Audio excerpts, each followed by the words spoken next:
খরগোশ ও সিংহের বন্ধুত্ব। এক বনভূমিতে বাস করত একটি ছোট্ট খরগোশ, নাম ছিল টুকটুক। সে খুব চঞ্চল আর দয়ালু ছিল। আর সেই একই বনে রাজত্ব করত এক বিশাল সিংহ, নাম রাজা সিংহ। সবাই তাকে ভয় পেত, কারণ তার গর্জনেই গোটা বন কেঁপে উঠত। একদিন টুকটুক জল খেতে নদীর ধারে গিয়েছিল। হঠাৎ সে দেখল রাজা সিংহ কাঁটায় পা দিয়ে কষ্টে কাতরাচ্ছে। সবাই দূর থেকে দেখছিল, কিন্তু কেউ সাহস করে কাছে যায়নি। কিন্তু টুকটুক সাহস করে এগিয়ে গেল। সে বিনা ভয়ে বলল, আপনি যদি অনুমতি দেন, আমি কাঁটাটা তুলে দিতে পারি। সিংহ অবাক হলেও মাথা নাড়ল। টুকটুক সাবধানে কাঁটা তুলে দিল এবং পাতা দিয়ে রক্ত থামানোর চেষ্টা করল। সিংহ বিস্মিত হয়ে বলল, তুমি এত ছোট, তবু এত সাহসী।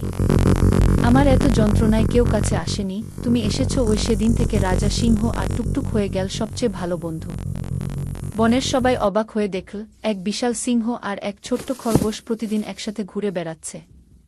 বন্ধুত্ব যে হৃদয় দিয়ে হয়, আকার দিয়ে নয়, তা সবাই বুঝে গেল। নৈতিক শিক্ষা: বন্ধুত্ব গড়ে ওঠে সাহস, দয়া ও সহানুভূতির উপর।